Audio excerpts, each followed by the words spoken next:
Hello, and congratulations on being accepted to Concordia University's College of Nursing. I'm Savannah Reese, and I'm the Clinical Compliance Coordinator with the Accelerated BSN program here at Concordia. In this video today, we are going to talk about clinical compliance. I'll tell you what that is, what the requirements are, and how to successfully complete all tasks to get you compliant. We will talk about how to upload your documents correctly, with proper labeling and file types.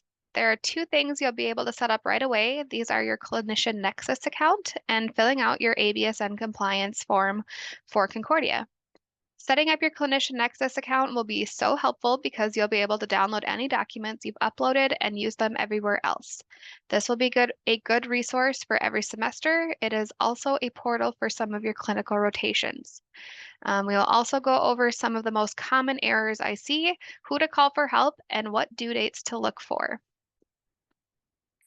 So what is clinical compliance? As you can see, clinical compliance is what the state and federal law require to show each nursing student is safe to be in the healthcare setting. It will show that you have up-to-date immunizations, certifications, and documentation before you go into the healthcare setting at your clinical sites. We work with a lot of accrediting bodies for every healthcare organization, like the Joint Commission or the Health Department. So being compliant and making sure everyone is able to safely participate in their clinicals every semester is very important. Some of these items will be required to be submitted every semester. This is because each healthcare institution has different requirements and they collect the information on different platforms. So be prepared to enter the same information multiple times throughout your time in this program. All the documentation and proof of requirements must be accurately submitted and approved by the assigned deadline. You'll be informed of different deadlines for each clinical rotation and before you begin the semester. So what do we need to be compliant? This is a list of all the items you'll need to provide in order to be compliant. We will go through each of them more in depth to get a better understanding of what we are looking for, so we can approve everything. Everyone should have gotten information from the admissions team regarding the documents that will be needed. So you should have already collected everything and be ready to go. Documentation, what's acceptable and what's not. So let's get started. We will be taking a look at what the different pieces of documentation look like and if the documents you submit are accurate. As a warning, your documents will be denied if they are not accurate or I'm not able to read them. Background checks through the Department of Human Services are required for every student, so you are going to need to talk with Mariah Peterson. She is the College of Nursing Administrative Assistant. She's absolutely wonderful. Mariah will reach out to you to set up your background study. Once you get your clearance letter from your background study, you can scan it so you have a PDF of it, or save the digital copy if you elect to get an electronic copy. You will utilize this document in many different systems, so make sure you're saving these documents. Save it with your last name, first initial, and then background study or DHS, just something to indicate what the document is so we can easily identify without having to open everything.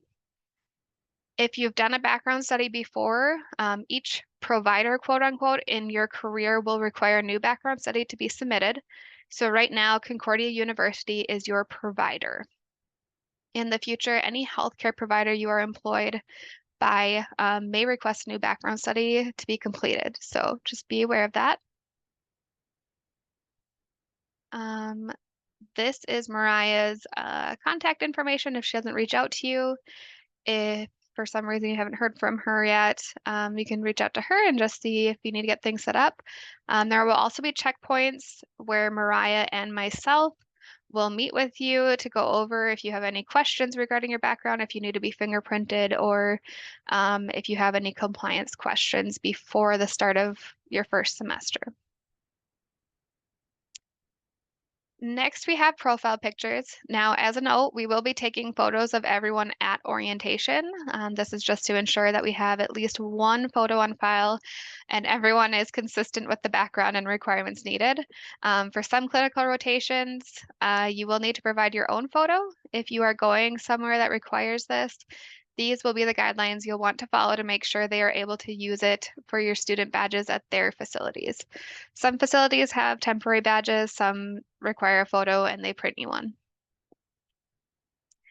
But some things to look at. Make sure you have a solid background. Make sure you're looking forward. Don't have any filters, weird faces, anything like that. Make sure you're the only one in the photo. And make sure that you're saving it in the same format where it's last name, first initial, and profile picture or some identifier of what is in the file. This should be a JPEG. It will probably be your only JPEG that you upload. Everything else should be a PDF. Moving on, we have a provider statement. This is a statement from your doctor stating you are healthy and able to engage in all clinical activities or required activities for the program. This document needs to include your date of birth and your provider signature at the bottom.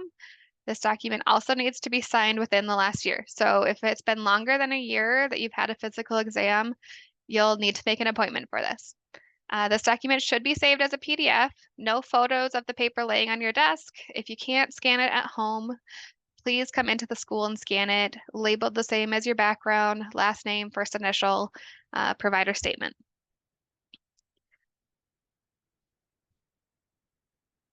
With your provider statement, if it's not something that you're going out for a TB test, this will be something that you would bring with to your doctor, and they can do it right then and there too. So it coincides with your physical exam. We have the tuberculosis or TB screening document. This is something you can bring with you to your physical exam to have your provider fill out. Now, there are multiple ways to screen for tuberculosis. So pick the option that makes the most sense for you. It should be noted for any international students, if you have received the BCG vaccine, please let your provider know that right away, since it could cause a false positive skin test. If you have a false positive skin test or a history of those, then you may require a chest x-ray and a symptom screening. So we'll go over, this is our preferred method of TB screening. It's called a quantiferin TB Gold or a T-spot blood test. It's a simple blood draw and it gives a result that looks similar to this. The value shows as negative, meaning this person is unlikely to have an infection. If you use this method of documentation, it needs to have been done within the last year and you don't need to fill out the form. You can just upload your results from your healthcare provider. As long as the results show your full name, date of birth, and the date of the blood draw, and the date that you received your results on the document, it should be good to go.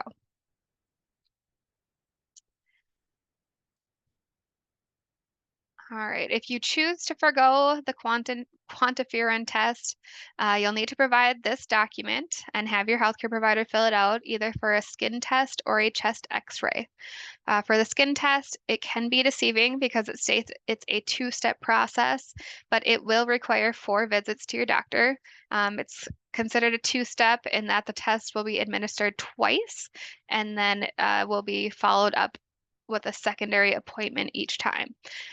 So that is why it's 4. You can see there's a date that the test was administered and a date that it was read for 2 administrations of it. There are timelines here to help you see how long it will take to get this completed.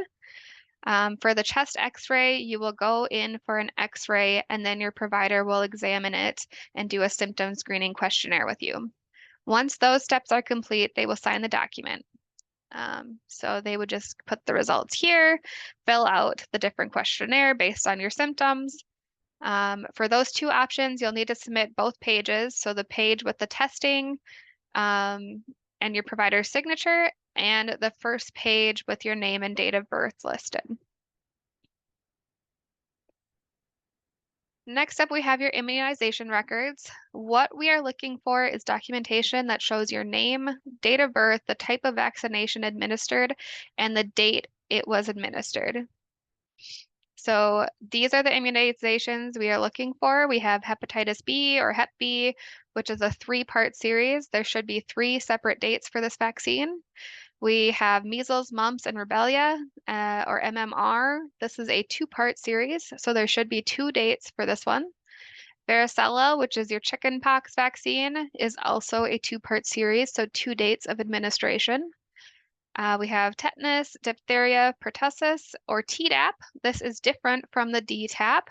The vaccine should have been administered after the age of 11 or at least every 10 years. The flu and COVID vaccines are now seasonal vaccines and are required to be kept up to date during the months of October and March. So from October until March, you will have to make sure you are keeping up to date on those vaccines. If it's been over a year or you've never received a vaccine for either of these, you will need to make an appointment to become compliant. If your provider doesn't have a system such as MyChart to gather your vaccinations, you can also use the Minnesota Immunization Information Connections portal, also called MIC. They do have an app that you can download called Docket. You'll be able to gather your immunization information with these resources. Here we have a couple of different views of what an immunization record may look like. The one on the right is for a COVID vaccine. It looks like they went to a local pharmacy and got one vaccine. If you're updating your yearly immunizations, you can provide something like this with your name, date of birth, and date of administration listed. You can see the dose number listed on the one on the left. So for the Hep B, here on the bottom, you can see they have all 3 doses in the series listed. They have 1 of 3, 2 of 3, 3 of 3. They have varicella, 1 of 2, 2 of 2, but they are missing the MMR vaccine. What we can do, so what would you do if you don't have your immunization record or something's missing? Well, we can do a blood test called a titer. A titer just gives us a level of antibodies in your body so that we know whether or not you have developed immunity. If your results don't come back positive, that means you do not have immunity and you'll need to get a booster shot of that immunization. All 3 of these vaccines are able to be checked for immunity via titer, your measles, mumps, and rubella, Hep B, and varicella. Here you can see this person has positive test results from their titers. This is enough documentation to fill in the gaps of your immunization record. As long as you have your name, date of birth, and dates of your titer results, you will be good to go. Okay, so next up we have insurance. There are 2 types of insurance that you'll need. This is the first one is your health insurance. So you'll need to provide your group and member ID as well as a copy of the front and back of your insurance card. The card needs to have your name listed on it to be valid. If you're on your parents' plan or you're not the main member of the plan, you should still be listed as a dependent on the card. We will not accept handwritten names on the card, so make sure it is listed. If you don't have a card for your health insurance for some reason, we would just need some form of documentation that you would use to provide your medical office to prove you are insured medically. Again, we will not accept a picture of the card on your desk or a picture of your screen. Just please scan the card or document and send it or upload it as a PDF. Being insured is super important because you'll be at clinical sites that you'll be exposed to many different health concerns. So if there's like a COVID outbreak, for instance, students may need to get tested and they would just bill your insurance for that testing. The second type of insurance all students are required to obtain and provide documentation on is professional liability insurance. Just because you're a student, that doesn't mean you can't be affected by any malpractice lawsuits.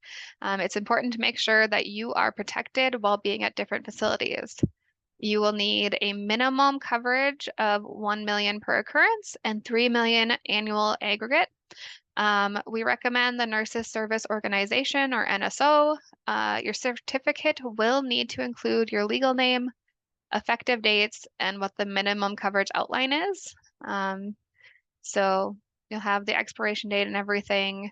This is their website. You can just type in nso.com and it will bring you up um, and give you a list of everything.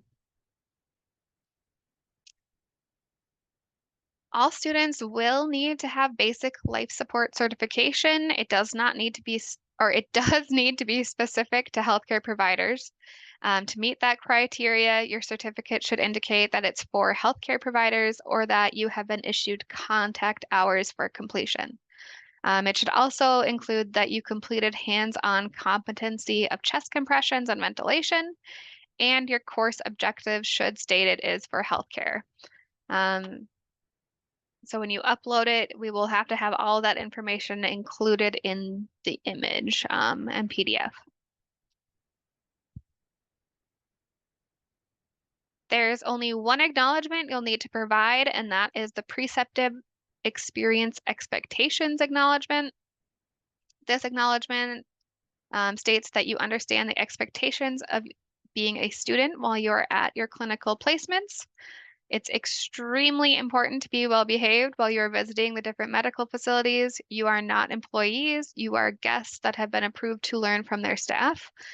So please read this document carefully so that you understand the expectations of yourself during this time in the program.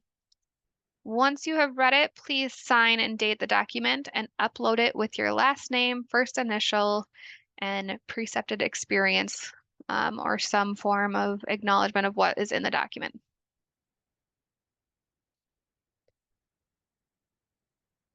There are 3 modules you are required to complete. These are the IMA Risk Management Safety Training modules. You will complete the HIPAA rules and compliance, bloodborne pathogens, and hazard communication awareness. Once you complete the training, you'll be able to download the certificates on the right there. Make sure you save these and upload them as one document. You should be able to combine them in a PDF and label them with your last name, first initial, and IMA. Okay, now for the fun part. We are going to go over how to set up your first account, which is the Clinician Nexus. Clinician Nexus is going to be a super helpful tool in keeping up on your clinical compliance. You should receive an email to your CSP email address with a link to get started. It will look like this. Once you get the link, we'll hit Get Started. And then you will have an agreement here. You'll need to read the agreement and click I accept. Then you'll be able to set your password with their requirements. Now you will be able to set up your profile. So here you'll see how to complete your profile, what steps that you need to complete still. You can add things like your clinical interests, a profile pictures, what your hobbies and interests are. You get the idea. It has also defaulted to your rotations tab. So this is where once you have been assigned a rotation through any of the clinical facilities that use Clinician Nexus, this is where you will see your rotations and if you have anything you need to do for it. If we click on My Steps on the left, it will bring up any steps that you have left. Right now, this person has 19 steps that they need to complete to be clinically compliant. You can see here there is a document. If you see something like this, you will click on it, download it. It is a form that you will need to be filling out and uploading again. This one is for TB screening. So once it's filled out, you can upload it here and have it complete. And then it will go to me to verify that it is accurate. The same goes here. Make sure you are labeling it correctly with your last name, first initial, and what the document is. It's just going to be way easier for everyone. This will also be somewhere that you can pull your history from. So under document library, there will be all of the documents that you have uploaded. So if you want to upload all of your documents here, you should be able to download them in the future if you ever need them. Another place you'll provide your compliance documents is Smartsheets. This will be the ABSN Student Clinical Compliance Information Form. The link was provided to you in the packet you received. So this is going to be all the same information you provide in Clinician Nexus, but is used by Concordia to track compliance for everyone. So it will look like this. Once you open it, it does have my information. It also has Professor Whitney Galvin's information. So if you have any questions, you can reach out to one of us. Once you open up the form, you'll see what is required with the red asterisks. Technically, everything is required, but to start out, we only require the marked items. If you need to come back and finish the missed items that weren't marked, you'll need to reach out to me for a new link so that all your information can stay together. Please do not submit new information with the original link. It will create multiple submissions for you. So try to provide as much information as you can the first go around. This should be easier as you need the information, the same information from Clinician Nexus. There is only a 10 document limit for Smartsheets. So if you're uploading a bunch of documents, try to combine like documents and label them appropriately, or request a new link if you want to upload them separately. I will send out reminder emails very frequently if I see things haven't been filled out or uploaded, but try to avoid my constant nagging, please. Okay. Now that we went through all of the documents and talked about the first two places you'll need this information, let's talk about what to avoid. These are some reasons your documents could be denied. If you took a screenshot instead of uploading a PDF document, screenshots of or photos of your computer screen can be hard to read and can cut off important information. So please provide PDFs when you can. If your document is missing your name or your date of birth, we will deny it, especially documents like your immunization records or titer results. It is important that we can verify it is yours. Any blurry images, if you are scanning a document, please make sure that the wrinkles aren't cutting off words. If your immunization records are older and fading, please make sure everything is legible. If it's not, utilize MIC to find current records that you can upload. If your documents have expired or will expire before you start classes, please be proactive and get things updated. The sooner you have everything up to date, the smoother your semester will go for you. If your documents are not properly labeled, I want to know what I'm looking at before I open it. I want to see the last name, first initial, and a brief description of what is in the document. If you upload a document that says 064516849049.pdf or .heic, it will be denied. So please be vigilant and care about what you are submitting. Keep these documents in a folder for you to use in the future. The more organized you are in the beginning, the easier it will be for you to get through this program. Everything will have different due dates depending on if it's for orientation to the program, onboarding at a new clinical facility, or updating an expired document. So each step of the process, you will be notified of deadlines. So please utilize your calendars on your phones, on your CSP Gmail account, and just keep track of all the deadlines so you can go to your clinical rotations every semester. All right, you did it. You made it through all of this information. It was a lot, so please reference it as often as you need to. But if you do find you still need more help, please feel free to reach out to me. I'm Savannah Reese again. I am your clinical compliance coordinator, and I would love to help you in any way that I can. This is my contact information. I'm sure I will reach out to you at some point as well. Please also make sure to touch base with your professors and your academic success coach, Erin Moreno, before the semester starts.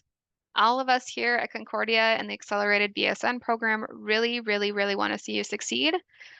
So again, welcome and congratulations on being accepted into this program.